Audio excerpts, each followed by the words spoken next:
오늘 우리가 함께 볼 하나님의 말씀은 사도행전 10장 1절부터 5절까지입니다. 사도행전 10장 1절부터 5절까지 말씀입니다.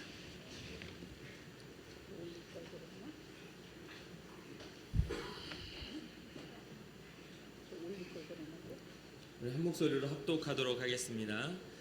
가이사랴에 고넬료라 하는 사람이 있으니 이달리아 부대라 하는 군대의 백부장이라. 그가 경건하여 온 지방과 더불어 하나님을 경외하며 백성을 많이 구제하고 하나님께 항상 기도하더니 하루는 제 90쯤 되어 환상 중에 밝히 보니 하나님의 사자가 들어와 이르되 고넬료야 하니 고넬료가 주목하여 보고 두려워 이르되 주여 무슨 일이 있나이까. 천사가 이르되 내 기도와 구제가 하나님 앞에 상달되어 기억하신 바가 되었으니 내가 지금 사람들을 욕하여 보내어 베드로라 하는 시몬을 청하라. 아멘. 사도행전은 예수님의 부활과 또 승천, 또 예수님께서 약속하신 대로 성령의 역사로 사도행전의 이야기가 시작이 됩니다. 성령의 역사, 약속하신 성령이 강하게 역사하심으로 말미암아서 대부흥을 맞이하게 되죠. 복음은 능력이 있고 또 초대교회는 부흥과 함께 또 맞이하게 되는 게 뭐냐면 심한 박해를 당하게 됩니다. 그런데 심한 박해에도 불구하고 이 성도들은 위축되지 않고 오히려 예루살렘 교회는 나눔과 구제가 활발하게 이루어지고 열두 사도들의 사역은 너무나 활발해서 그 사역 열두 사도들이 감당했던 것을 대신해 줘야 할 7 집사를 세우게 되죠.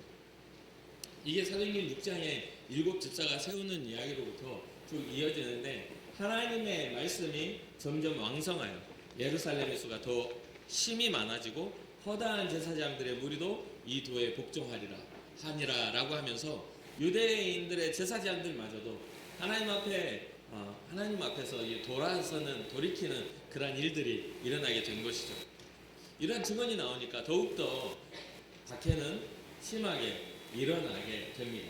그리고 박해의 절정으로 치닫게 되는데 그 중심에는 우리가 잘 알고 있는 사울의 이름을 사용했던 바울의 등장이 나타나죠. 그래서 이 바울의 등장으로 말미암아 사도행전 7장에서는 이 스데반 집사가 이 유대인들과 논쟁이 일어나게 돼요. 근데 스데반 집사가 논쟁을 하게 된 배경은 스데반 집사의 사역이 굉장히 성령이 충만하여서 이 사람들에게 굉장히 그 껄끄러움을 주게 된 것이죠. 하나님 앞에서 성령이 충만한 그 삶을 사는 사람에게 나타나는 현상이기도 합니다. 그 논쟁으로 인해서 대제사장들과 또한 무리들에게 이 스데반 집사가 순교를 당하게 돼요. 죽임을 당하게 됩니다. 그 배경에는 청년 바울이 사울이라는 이름을 사용하며 그 유대교에 충실하게 살아갔던 청년 바울이 존재합니다. 이 청년 바울에 대한 이야기는 제가 이름이 2개로 됐으니까 바울로 통칭할게요. 청년 바울은 굉장히 열심히 특심이었던 사람이고 자기가 믿는 하나님에 대한 그 사랑이 깊은 사람입니다. 그렇기에 자기가 알지 못하는 예수 그리스도라는 예수 그리스도라는 사람이 신이 되어 하나님의 아들이라 칭하며 메시아라고 말을 듣는 것에 대해서 아주 이란시했고 이는 굉장히 분노에 가득 찼어요. 그러한 상황에서 어느 증언을 하면 교회를 잔멸한다라고 할 만큼 이 청년 바울은 열심히 특심을 가지고 이 교회를 핍박했습니다. 여기에 대한 증언은 이렇게 기록합니다. 주의 제자들에 대하여 여전히 유혹과 살기가 등등하여라고 말할 만큼 이 핍박의 강도가 굉장히 강했습니다. 그러다가 이 바울이 이 다메섹이라는 곳에 기독교인을 잔멸하려고 그것을 향해 가는 길 위에서 예수님을 만나고 맙니다. 주님을 만난 이 극적인 사건을 통해 바울은 핍박자에서 전도자가 되었죠. 그 핍박자에서 전도자가 되었다라는 것은 자기가 핍박의 대상이 되었다라는 것을 의미하기도 합니다. 이러한 변화가 오히려 다메섹에 사는 유대인들을 당황스럽게 합니다. 분명히 유대교로서 다메섹에 있는 기독교인들에 대한 그러한 징계를 하기 위해서 오던 그 권한을 가진 이 바울이 회심을 하여 복음을 전하는 자가 돼버리고 마니까 유대인들이 굉장히 당황하죠. 이게 사도행전 9장 22절에 기록이 됩니다. 당황을 하게 되고 바울의 변화는 결국 유대인들이 바울을 제거하려고 하는, 바울을 죽이려고 하는 그러한 극단적인 상황에까지 치닫게 됩니다. 이런 변화 속에서 오히려 다메섹에서는 두 가지의 반응이 나오는데, 하나는 바울의 회심에 대해서 다메섹의 기독교인들이죠. 이가 믿는 척하여 우리의 사이에 들어와 우리를 죽이려고 연기를 하는 것이다, 이렇게 생각을 해요. 그런데 바울이 변함없이 그 다메섹에서 전도하는 일들을 보면서 이제 조금씩 다메섹의 기독교인들은 마음이 열리게 되고, 다메섹의 유대인들은 바울에 대하여 경멸과 어떤 위협들을 가하기 시작합니다. 그래서 결국은 죽이려고 들어요. 그러한 상황에서 이제 다메섹에 사는 제자들이 바울을 성문에 이 성벽을 이렇게 달아내면서 강줄에 담아서 성벽을 달아내리면서 바울을 살려주게 돼요. 그리고 바울이 이제 예루살렘으로 다시 돌아오게 되죠. 예루살렘에 돌아온 바울은 제자들과 사귀려고 합니다. 제자들과 교제하려고 해요. 그런데 제자들이 바울을 두려워해가지고 그의 회심을 의심하죠. 받아들이지 않아요. 이게 사도행전 9장 26절에 나오는 내용입니다. 그때 사람들에게 존경받는 그리스도인, 존경받는 기독교인 누가 등장합니까? 바나바가 등장해요. 이 바나바의 중재로 인해서 바울과 예루살렘의 그 기독교인 그 제자들이 교제를 할 수 있게 됩니다. 그래서 이러한 어떤 갈등 요소 속에서 이것을 중재할 수 있는 그 기독교인이 존재하는 것은 참 대단한 일이잖아요. 바나바의 중재.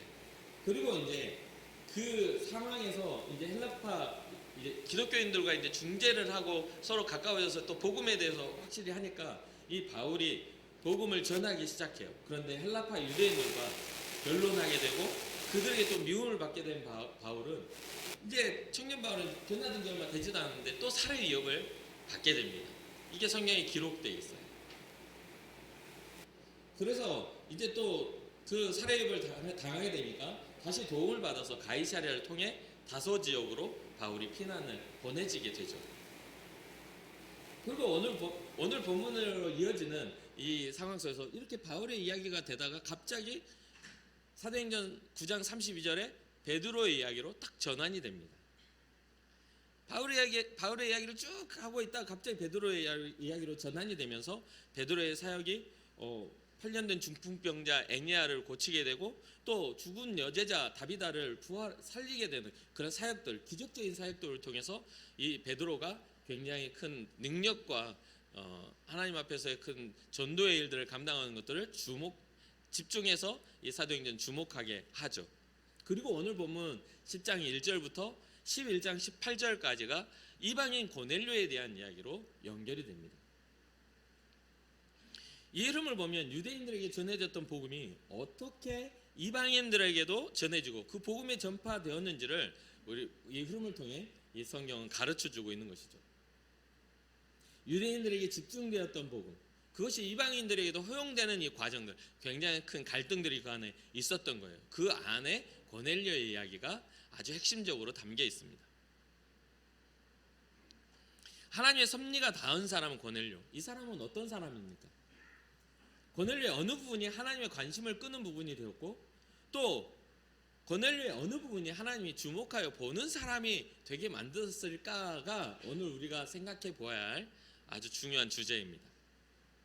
고넬료는 사도행전의 흐름상으로 보면, 이 사도행전 상으로 그 흐름상으로 보면 이방인으로서 처음 예수님을 영접하고 복음을 믿은 사람입니다. 제자가 된 사람입니다.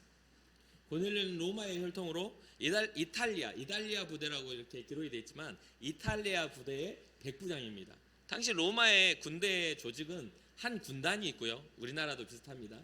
한 군단에 사령관이 지휘하는 5개의 보병대가 있고 그 한 개의 보병대는 10개의 중대로 구성되는데 이 10개의 중대 중 그 한 중대에 100명으로 구성하는 그러한 그 한 중대의 책임자, 그러니까 장교로서 백부장인 사람이죠.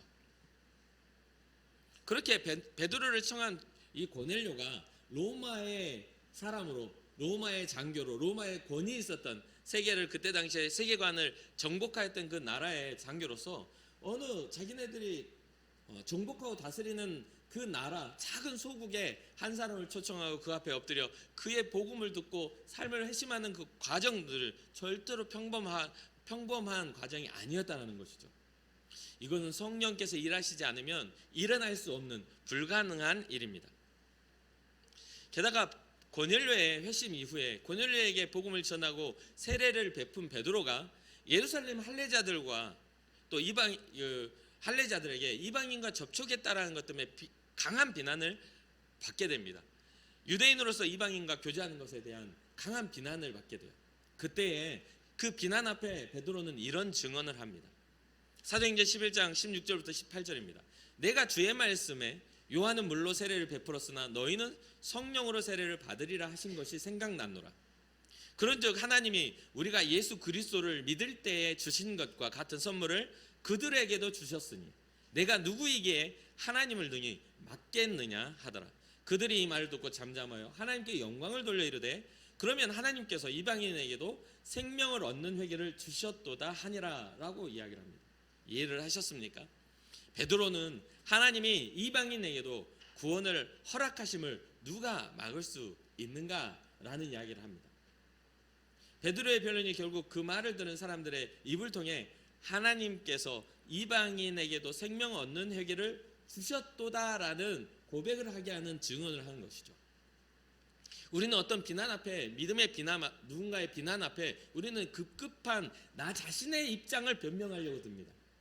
대부분의 사람들이 그렇게 생각해요. 내 자신의 감정과 내 자신의 입장을 대변하려고 그래요. 그런데 베드로의 변론을 보십시오. 증언을 보십시오. 베드로 스스로의 입장을 변론하는 것이 아니라 하나님께서 이들을 구원하심에 대한 허락을 하셨는데 누가 그걸 막을 수 있겠는가라는 하나님의 말씀의 대변자가 되는 것을 보게 됩니다. 사랑하는 성도 여러분, 우리의 삶에서도 우리에게 일어나는 그런 믿음의 이유가 하나님께 있기를 바랍니다. 많은 사람들이 나는 어땠고 나는 이랬어 나는 어쩔 수 없었어라는 핑계로 자기의 신앙을 자꾸만 뭐하죠? 합리화를 합니다. 신앙적인 삶을 살지 못하는 것에 대한 합리화를 내 입장에서 계속 해석하고 나는 약하니까 나는 어쩔 수 없었으니까 나는 굉장히 바빴고 나의 삶은 굉장히 복잡했으니까라는 이야기를 합니다. 그런데 주님의 눈으로 봤을 때는 우리의 인생은 아무것도 아닌 거예요. 주님의 시선으로 봤을 때는 우리를 구원하시기 위한 하나님의 희생으로 봤을 때는 우리의 핑계거리는 아무것도 아닌 정말 별거 아닌 핑계로 주님의 생명을 거절하는 것이 되고 마는 것이죠. 여기에 지금 이 베드로를 비난했던 사람들도 마찬가지입니다. 하나님이 구원하시겠다 하는 일을 누가 막을 것인가에 대한 그러한 것들, 이것에 대해서 와 이방인에게도 생명의 회개를 주셨구나라는 그러한 증언이 나올 수 있는 그러한 우리의 증언이 있어야 되지 않겠습니까? 복음의 증거자, 그러한 것들이 돼야 될 줄 믿습니다.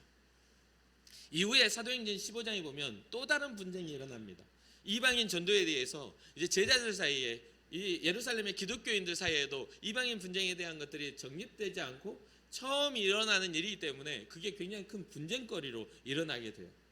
그런데 이 분쟁의 베드로의 증언은 이 분쟁을 중재할 뿐더러 이 이방인 선교의 당위성을 결정하는 계기가 됩니다.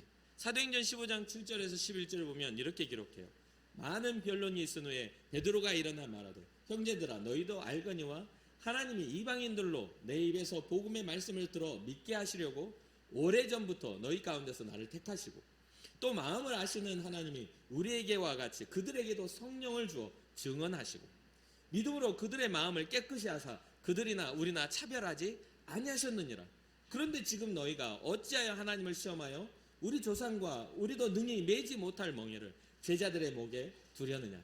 그러나 우리는 그들이 우리와 동일하게 주 예수의 은혜로 구원받는 줄을 믿노라 하니라. 이방인 성교에 대해서 막 분쟁이 일어났을 때 아니 성령께서 똑같은 증언으로 그들을 구원하시겠다고 하는데 너희들이 왜 그것을 그렇지 못하다고 하며 제자들의 목에 멍에를 짊어지게 만들려고 하느냐고.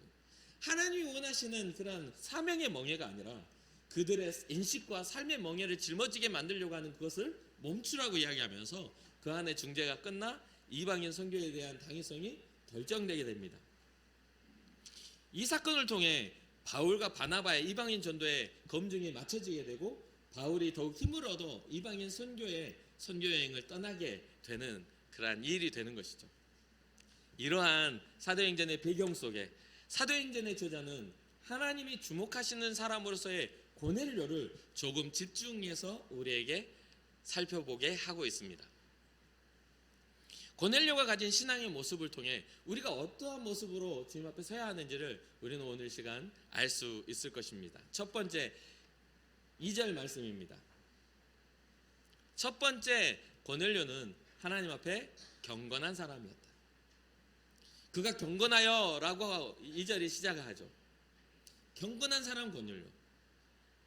시편 4편 3절에 보면 여호와께서 자기를 위하여 경건한 자를 택하신 줄 너희가 알지어다. 하나님께서 하나님을 위한 일에 경건한 사람을 택하신다는 것을 기억하십시오. 우리가 신앙자로 주님 앞에 있다고 해서 주님의 택함을 받는 자가 됐다라고 생각하면 안 돼요. 경건해져야 돼요. 주님 앞에서 우리가 경건한 삶을 할 때 주님은 우리를 주목하여 보신다는 것이죠. 하나님이 주목하시는 사람은 경건한 사람입니다. 그래서 내가 그를 부를 때 경건한 사람이 부를 때 여호와께서 어떻게 하신다? 들으신다. 여러분 우리는 기도를 할 때 왜 하나님이 우리의 기도를 들어주시지 않을까? 왜 하나님은 나에게 응답하시지 않을까? 그런 고민을 하시죠. 그렇다면 우리의 삶의 모습을 다시 한번 되돌아보면 우리가 주님의 음성, 주님의 응답을 들을 만한 경건을 소유하고 있는지를 한번 점검해 보시기 바랍니다. 우리가 정말 주님 앞에 경건한 삶을 살고 있는가? 고넬료는 하나님을 향해 경건한 사람이었습니다. 중요한 것은 이때 당시 로마인들은요 많은 신들을 섬기는 다원주의 문화에 살았어요. 다신주의 문화에 살았어요. 그러니까 이 문화에 익숙한 그 사람들은 또한 가장 핵심적인 그러한 사상이 뭐였냐면 황제 숭배 사상이었거든요. 로마의 황제는 신의 아들이라고 해서 로마를 섬기는 사람들, 로마의 녹을 먹는 사람들 다 황제를 숭배하게 되어 있는 법이 있었어요.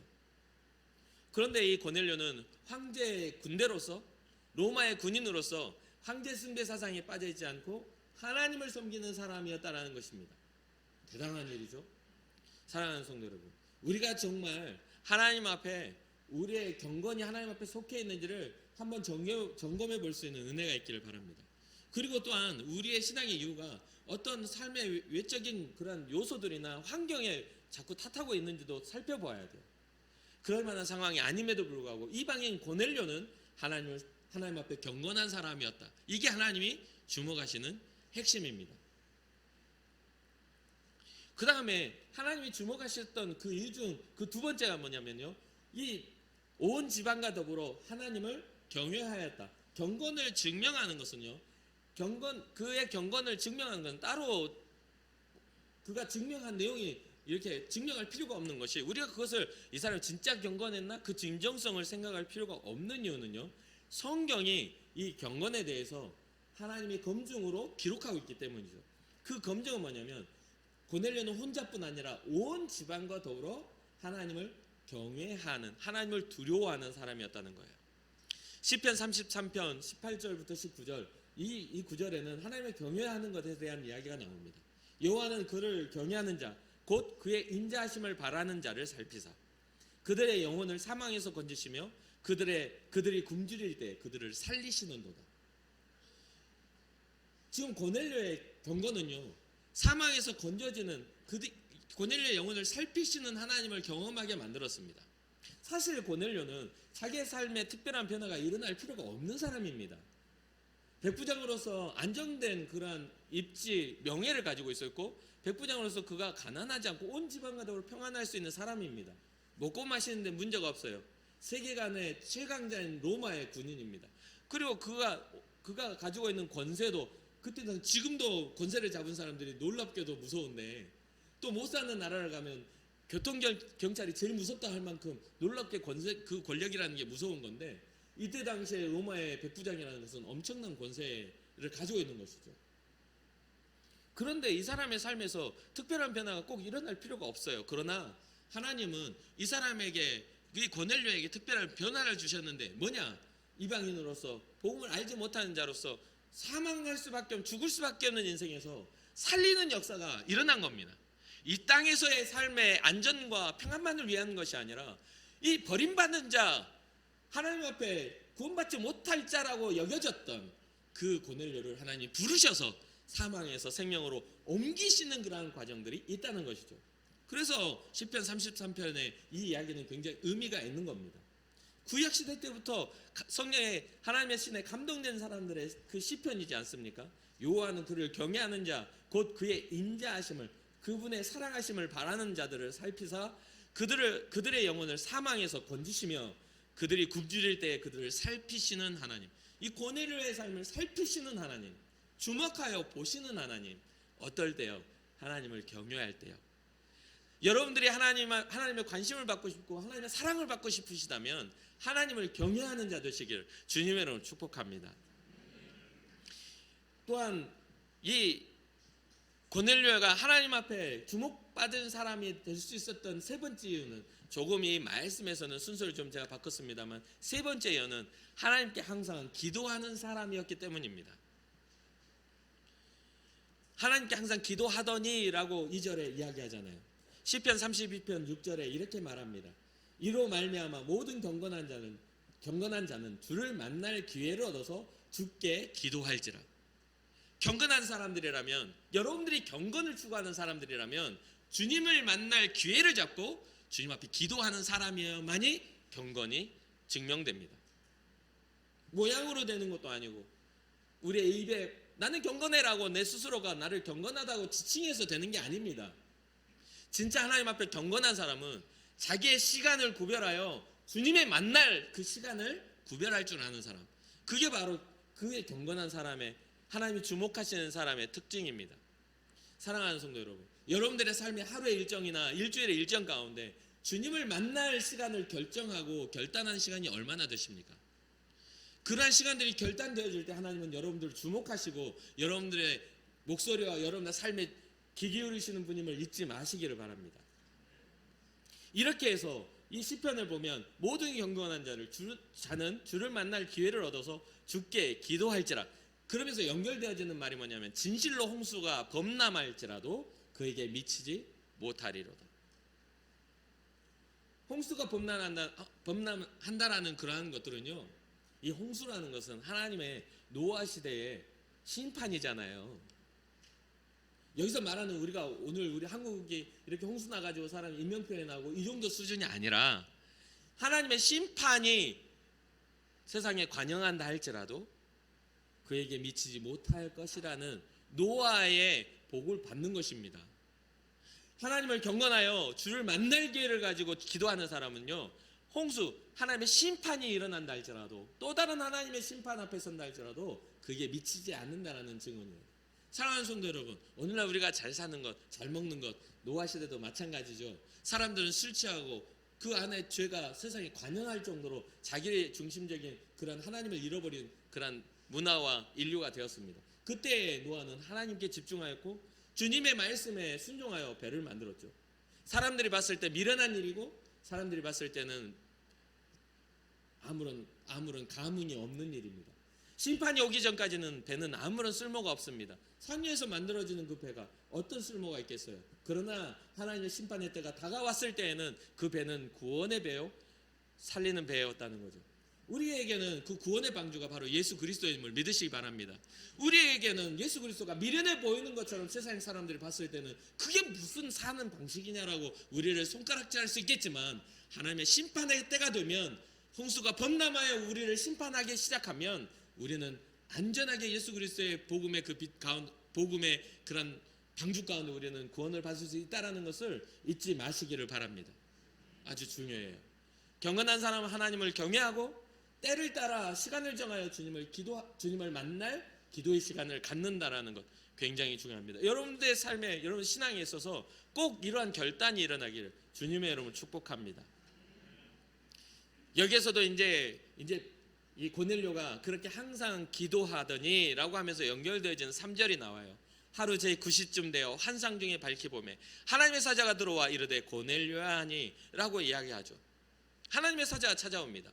그런데 너무나 재미있죠. 지난번에도 제가 설교 중에 한번 이야기한 적이 있습니다. 4절이에요. 고넬료가 주목하여 보고 두려워 이르되 주여 무슨 일이십니까? 라고 물어요. 여러분들은 주님이 찾아와서 여러분들의 이름 부를 때 오셨어요, 반가워요 이야기하실 수 있겠습니까?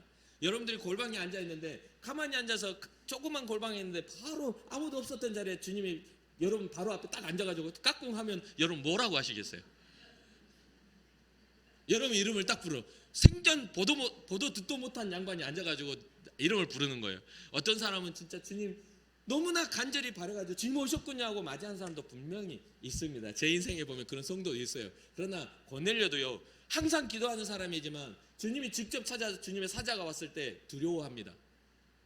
그러면서 묻습니다. 무슨 일로 오셨냐고. 도대체 고넬료는 무슨 기도를 하는 걸까요? 무슨 일로 무슨 일이냐고 물어봅니다. 여러분은 어떻습니까? 여러분 할 말을 준비하고 계십니까? 주님 오셨어요? 저희 기도가 이러하고 하는데 여러분들의 소원만 말하고 있지는 않습니까? 여러분들 마음에 떠오르는 거는 주님 앞에 빚쟁이가 빚 요구하듯이 뭔가 받을 것만 생각하고 있지는 않습니까? 받을 것만 생각하고 있는 신앙 굉장히 위험합니다. 고넬료는요 받을 걸 생각하지 않았어요. 그러니까 무슨 일로 오셨는지, 주님 무슨 일이시냐고. 우리가 만약에 받을 거 소원, 결혼하지 않은 청년들은 나는 이런 남편을 만나고 싶다고 첫 번째는 두 번째는 그래서 주님 딱 찾아와서 그 기도하고 딱 찾아오면 아우 잘 오셨다고. 그렇지 않아도 이런 남자가 필요했는데 중매쟁이 주님을 기대하고 있지는 않습니까? 물질에 연약함이 있으면 물질 달라고, 건강에 연약함이 있으면 내 병 고쳐달라고 그런 이야기를 하겠죠. 그건 나쁜 거 아닙니다. 성경에도 주님을 만난 수많은 병자들이 주님 앞에 그런 요청을 했어요. 그런데 이 지금 고넬료가 이야기하고 있는 이 고넬료의 신앙을 보면 무슨 일이냐고 주님의 뜻을 묻습니다. 기도는 그런 거예요. 뜻을 물어야 돼요. 주님 내게 어떠한 것을 원하십니까? 라고요. 그래서 수많은 시간을 우리가 기도할 때에, 수많은 시간을 주님 앞에 엎드렸을 때 제가 그런 말을 해요. 주님이 우리에게 말씀하심에 대해서 순종하기 위하여 우리는 기도하고 있다고. 사랑하는 성도 여러분, 그러한 어떤 그 주님의 음성이 들려주고 주님이 찾아오셨을 때 할 말을 준비할 수 있는 그런 은혜가 있기를 주님의 이름으로 축복합니다. 혹시 할 말이 없어가지고 무슨 일로 오셨다 해도 염려하지 마십시오. 주님이 책망하지 않으십니다. 그래서 무슨 일입니까? 라고 이렇게 이야기할 때 굉장한 이야기를 들어요. 천사가 뭐라고 합니까? 4절에 내 기도와 구제가 하나님께 상달되었다 라고 해요. 네 번째, 하나님이 주목하시는 사람 네 번째가 뭐냐면, 고넬료는 백성을 많이 구제하는 사람이었다는 거예요. 그냥 이론적으로만 살아가는 사람이 아니라 자기의 지위와 자기의 어떤 위치를 가지고 자기의 평안을 위해 살아가는 사람이 아니라 그 위치와 가진 것을 주를 위해 사용할 줄 아는 사람, 하나님이 기뻐하신 일에 흘려보낼 줄 아는 사람이었다는 것이죠. 마태복음 6장 1절부터 4절에 이렇게 기록합니다. 사람에게 보이려고 그들 앞에서 너희의 의를 행하지 않도록 주의하라. 그리하지 아니하면 하늘에 계신 너희 아버지께 상을 받지 못하느니라. 그러므로 구제할 때 외식하는 자가, 연기하는 자가 사람에게서 영광을 받으려고 회당과 거리에서 하는 것 같이 너희 앞에 나팔을 불지 말라. 진실로 너희에게 이르노니 그들은 자기 상을 이미 받았느니라. 너는 구제할 때 오른손이 하는 것을 왼손이 모르게 하여 내 구제함을 은밀하게 하라. 은밀한 중에 보시는 너희 아버지께서 갚으시리라. 이 고넬료에게 그런 일이 일어나지 않았습니까? 천사가 말합니다. 너의 기도와 구제가 하나님 앞에 상달되어 어떻게 되었다? 기억하신 바가 되었다. 하나님이 주목하시는 사람일 뿐만 아니라 하나님이 기억하시는 사람이 되었다는 겁니다. 고넬료의 삶은 하나님을 경건함으로 하나님을 경외하고 하나님 앞에 항상 기도하였더니 하나님이 기억하셨다는 거예요.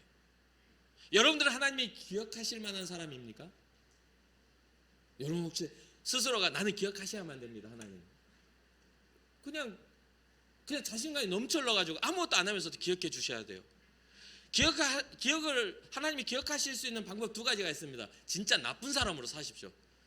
그럼 심판하시려고 끝까지 기억하실 겁니다. 아주 못된 짓만 골라서 하고 못된 말만 하고 남을 이렇게 이게 상처 입힐 때는 아주 깊숙하게 상처를 입혀 놓으세요. 그럼 그 원수 갚은 일을 주님이 하시겠죠. 그 반대로 뭐가 됩니까? 이 고넬료 같은 사람, 하나님 앞에 경건한 삶을 꿈꾸고 하나님을 경외하는 사람이 되고 항상 기도하고 손을 내밀어 어려운 자들을 구제할 수 있는 사람, 주님이 기억하시는 사람이 될 수 있도록 우리는 살아가야 될 줄 믿습니다. 그리고 마지막으로 이 하나님이 주목하시는 사람에게 마지막으로 또 그 일들이 일어나요. 하나님이 주목하셨더니 어떤 일이 일어나냐면 5절입니다. 내가 지금 사람들을 요바에 보내요. 베드로라는 시몬을 청하라. 하나님이 주목하시는 사람은요, 하나님의 기뻐하신 종을 그에게 보내십니다. 이해하셔야 돼요. 고넬료는 자기가 원한 게 아니에요. 하나님이 기뻐하시는 종을 그에게 보내세요. 그를 청하라. 누가 와요? 예수님의 수제자 베드로가 내 집으로 오는 거예요. 이게 엄청난 일 아닙니까? 하나님의 역사의 흐름이 흘러가는데 초대 기독교에 이방인의 물꼬를 트고 있는 과정 속에 내 집에 예수님의 수제자 베드로가 찾아온다는 거예요. 그러니까 백부장인 이 고넬료는요, 자기 지위를 다 내려놓고 베드로 앞에 엎드립니다. 성경 읽어보시면 나와요. 그 앞에 무릎 꿇고 엎드려요. 왜요? 그가 경외하는 하나님의 위대한 종이라 여겼기 때문입니다. 사랑하는 성도 여러분, 하나님 왜 천사를 통해서 복음을 전하시지 않고 베드로 시몬을 청하라고 이야기했을까요? 아니 기껏 천사로 나타나가지고 베드로를 청하라 왜 그렇게 가셔요? 예수 믿고 천국 가라 이러면 끝날 텐데, 안 그렇습니까? 기껏 능력으로 임재하셔가지고 베드로를 청하라는 이유가 뭡니까? 여러분들의 신앙에 있어서 주의 종에 또 주님의 앞에서 여러분들 앞에 보냄을 받은 선교사나 복음을 전달자, 뭐 직분이 아니라도 여러분들에게 생명을 전해주는 사람을 귀하게 여겨야 되는 이유가 거기에 있는 거예요. 그 사람을 통해서 하나님은 내게 복음을 흘려보내고 계시다는 거죠. 하나님은요, 사람을 통해 하나님의 구원을 이루시기 위해 사람을 통해 일하십니다. 그래서 마태복음의 첫 번째 그 증언이 뭡니까? 아브라함과 다윗의 자손 예수 그리스도의 세계라 하면서 예수님의 그 믿음의 족보, 믿음의 씨앗이 계속 흘러왔던 족보들을 이야기하고 있잖아요. 그렇게 여기에서 우리는 발견해야 되는 것은 복음을 가진 우리가 우리의 가정이 어떠한 존재인지를, 복음을 가진 우리가 우리의 삶에 어떠한 존재인지를 깨달아야 됩니다. 내가 복음을 가졌는데 믿음의 흘려보냄이 없어. 매번 내 말과 매번 내 마음은 악한 것을 계속 생산해내. 그럼 복음을 가졌다고 할 수가 없어요. 하나님의 종이 되어 여러분들의 가정에 복음 전달자가 되어야 되지 않겠습니까? 하나님의 종이 되어 여러분들 삶의 인생에 만나는 자들에게 베드로와 같은, 이방인 고넬료에게 보냄을 받은 베드로와 같은 존재가 되어야 되지 않겠습니까? 하나님의 종이 되어 베드로가 만나가지고 군생활은 어떠냐고, 백부장으로 사는 게 힘들지 않냐고 이런 소리를 했습니까? 그것을 말하라고 베드로를 고넬료한테 보냅니까? 그것을 말하라고 환상을 보여주며 보자기 안에 담겨있는 부정한 것들을 보여주며 베드로에게 하나님이 말씀하시는 겁니까? 우리는 잘못된 것을 깨달으면 안 돼요. 우리에게 주어진 복음의 가치는요, 세상 잘 사는 법, 세상에서 뭐 승리하는 법을 가르쳐 주는 게 아닙니다. 그러면 고넬료는 그대로 내버려둬도 잘 사는 사람이에요. 사랑하는 성도 여러분, 여러분들 우리의 삶에서 제가 이곳까지 와가지고 예수 복음 전하려고 몸부림치는 것 여러분 귀하게 여기셔야 돼요. 그리고 그것을 받아서 여러분들이 귀한 분들이 돼서 세상에 귀한 사람이 되어야 돼요. 생명을 전해줄 수 있는 사람들, 복음을 전하기 위하여 자기의 삶을 희생할 줄 아는 사람들, 그것에 대해서 여러분 꿈꾸시기를 주님의 이름으로 축복합니다.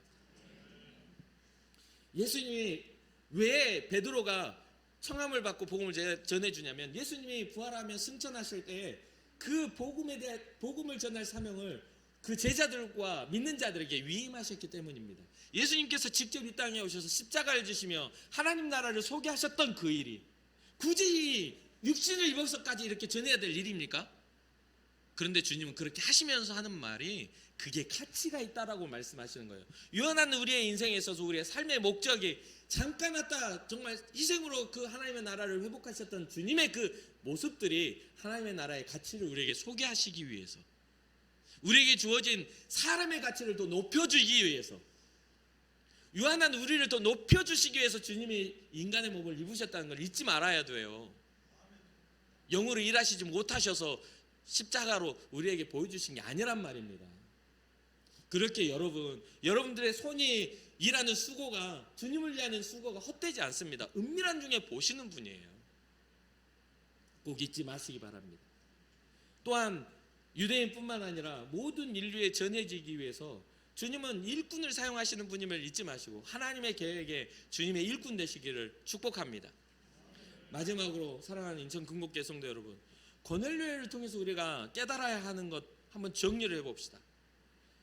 하나님은 어떤 사람을 주목하신다? 경건한 사람을 주목하신다. 하나님은 어떤 사람을 주목하신다? 하나님을 경외하는 사람을 주목하신다. 하나님은 어떤 사람을 주목하신다? 하나님 앞에 항상 기도하는 사람을 주목하신다. 하나님은 어떠한 사람을 주목하신다? 하나님 믿는 신앙의 모습으로 사람을 구제하는 사람을 주목하신다.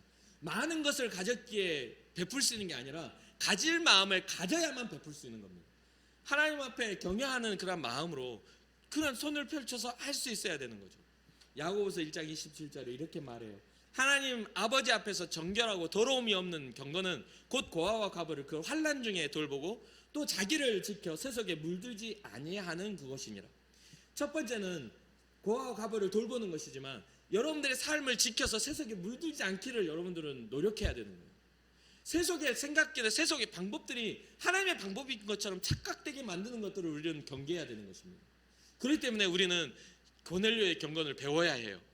이는 이방인으로서 정말 하나님에 대해서 그 신앙을 지키기 위하여 경건과 경외와 항상 기도하는 일과 구제를 힘썼던 사람. 그래서 하나님이 주목하여 보셔서 이방인 선교의 물꼬를 터가실 때 그를 통하여 그 당위성과 그 하나님의 일을 이루어갔던 사람, 이러한 사람이 우리는 돼야 되는 것이죠. 야고보서 2장 13절에 국률을 행하지 아니하는 자에게는 국률 없는 심판이 있으리라. 국률은 심판을 이기고 자랑하느니라. 국률은 하나님의 자비하심은 우리로 하여금 심판을 이기게 합니다. 우리의 국률하심이 우리에게 닿으면요, 우리는 심판 받을 자가 아니라 용서받은 자입니다. 그렇기 때문에 그 심판은 우리와 상관이 없어요. 우리를 두렵게 하지 않습니다. 오히려 이기고, 그 심판은 우리의 상관이 없으니 그것을 이기고 오히려 자랑해요. 우리의 구원을 자랑할 수밖에 없는 것이죠. 사랑하는 성도 여러분, 우리가 조심해야 될 것은 어떠한 것을 행할 때에 누군가에게 그것을 보여주려고, 누군가에게 자랑하려고 행하지 않도록 조심해야 합니다. 하나님이 기뻐하시는, 은밀한 중에 보시는 하나님이 기뻐하시는 그러한 일에 우리가 집중하여 주님의 교회, 주님의 나라를 위해서 쓰임받는 여러분과 제가 되었으면 좋겠어요. 하나님의 말씀을 믿기 어려운 이때 우리는 고넬료와 같은 모습을 통해서 정말 주님이 주목하여 보시고 주님의 구원을 위하여 사용하실 수 있는, 주님의 구원의 통로가 될 수 있는 그런 믿음의 사람들이 여러분과 제가 되기를 주님의 이름으로 축복합니다. 끝으로 우리에게 일어난 모든 사건들이, 여러분과 제가 살아가는 인생 중에 우리가 겪어왔던 모든 사건들이 주님이 주님의 구원을 이루기 위하여 우리에게 허락한 광야나 우리에게 허락한 성숙의 시간임을 기억하며 주님 앞에 우리가 감사로 주님의 영광 돌릴 수 있는 그런 은혜가 있기를 주님의 이름으로 축복합니다. 잠시 기도하겠습니다.